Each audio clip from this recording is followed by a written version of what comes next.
According to the World Health Organization, 1 in 3 persons will be diagnosed with cancer. In the Caribbean, cancer is in fact the second leading cause of death.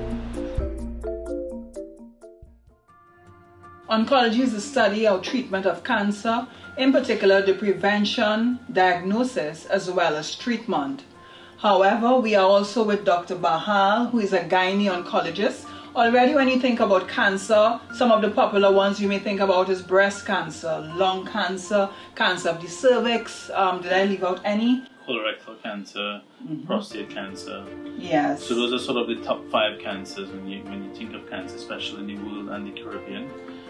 It would be colorectal, prostate, breast, cervical cancer and lung cancer. Yes, but before we go on, there's a lot of viewers who may not understand exactly what is cancer. So if we can break it down in layman's term to explain the cell and how the cell is supposed to multiply, and then when cell dies, and how does this cell formation now turn into a cancer or tumor?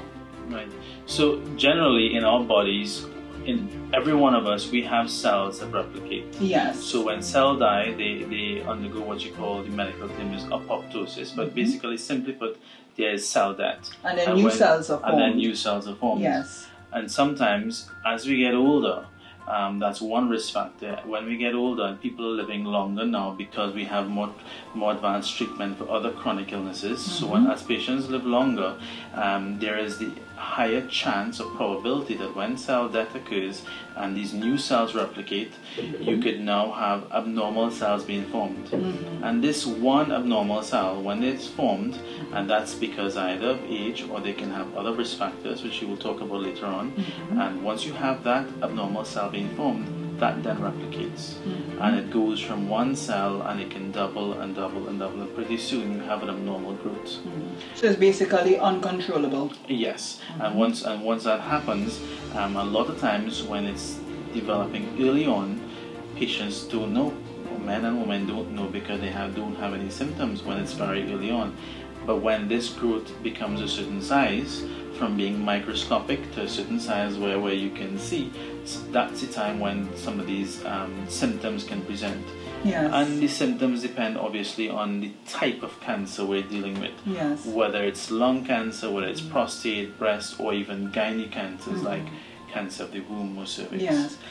There are a lot of persons who may hear certain jargons and may not understand these jargons. For example, benign as opposed to malignant. And we would understand that the malignant will be cancerous in terms of that these cells, they spread, but they can also, what's the difference? In your professional opinion, they say that the both of them, they have the possibility or the propensity to grow, but it's only the malignant cancer cells that would spread. Is that true? Yes, it is true in that. So sometimes when patients hear the word tumor, yes, they think, well, immediately it's cancerous. Cancer, yes. But tumors can be benign or malignant. So a lot of times in the clinic, I would use the word cancer, and if I use the word cancer, then you know that's a malignant type of tumor. Yes. And I would try to avoid saying the word tumor when you're dealing with benign. So I would say, look, this is a non-cancerous growth. Or just a mass. Or a mass. Yes. So sometimes, because when a patient comes to me and they have a growth, once you mention the word tumor, they automatically think cancer, because you're already in that state where you're unwell, you have this growth, and a lot of times you're confused after you forget. So I tend to try to be very, very clear whether it's benign, meaning non-cancer growth, or cancerous type growth. Yes.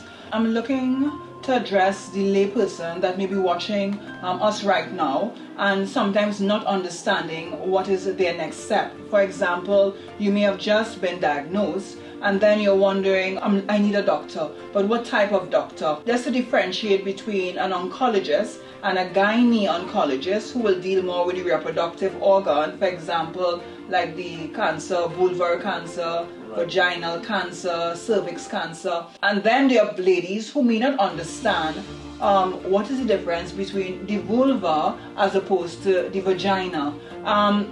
These are things that sometimes professionals may take for granted, but in the world outside of medicine, these terms may be a bit confusing for the layperson. Agreed. So just starting off on the difference between an oncologist and a gynae-oncologist.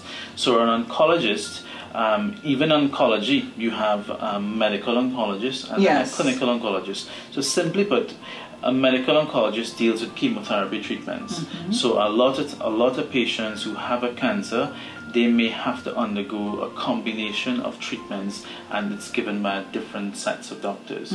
So the medical oncologist gives chemotherapy, a clinical oncologist gives radiotherapy. Outside of medicine, these terms may be a bit confusing for the layperson. Agreed. So just starting off on the difference between an oncologist and a gynae-oncologist.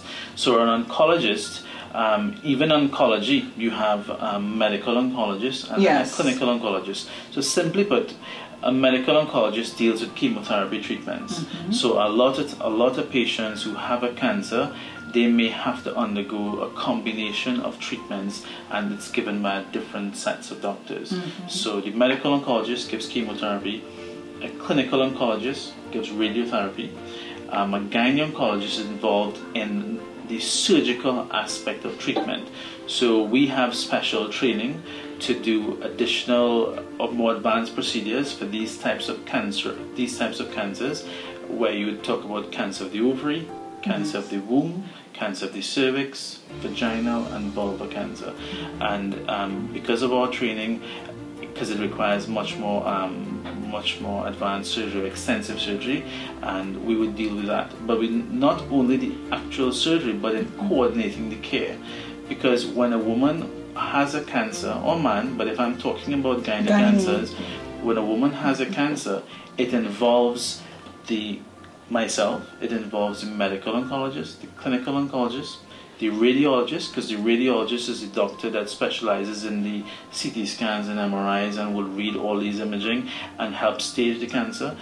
It involves the pathologist, that's the doctor who reads these biopsies and would give us a diagnosis of what type of cancer and help guide treatment.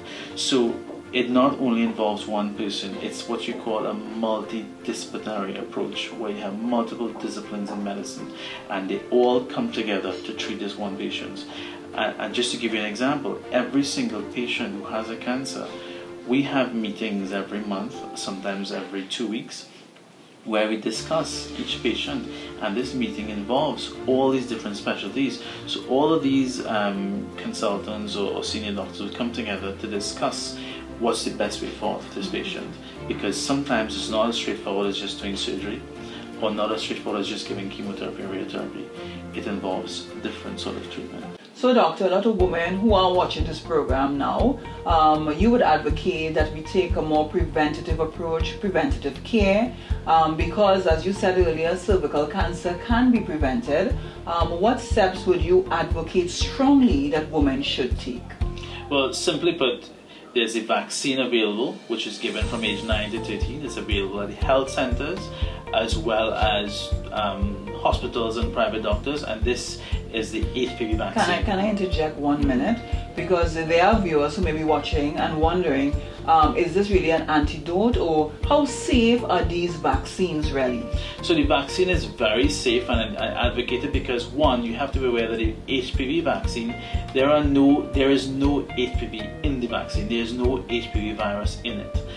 Secondly, but to have an antidote, there need to be some element or trace of that virus, yes? Yes, agreed. So they are what you call virus-like particles, so there's no active virus, and it's similar to what you would have in vaccines that we give to children and babies, where you have no live viruses in some of these vaccines, and they could now create a vaccine. And this has been given, or has been given for the past 20-30 years in other countries like Australia and the UK, and they're on their way to eradicating this condition as well. Other preventative measure would be pap smears, and that should be done from age 21 straight up until age 65, and it's usually done every 3 years. And if you visit your doctor, they can sort of advise you for on a tailored approach to yourself based on your history. The other lifestyle change I would recommend is smoking. You need to stop smoking. Smoking increases your chance of getting these types of cancers as well. Yes, yes. Thank you very much, doctor. No problem, pleasure.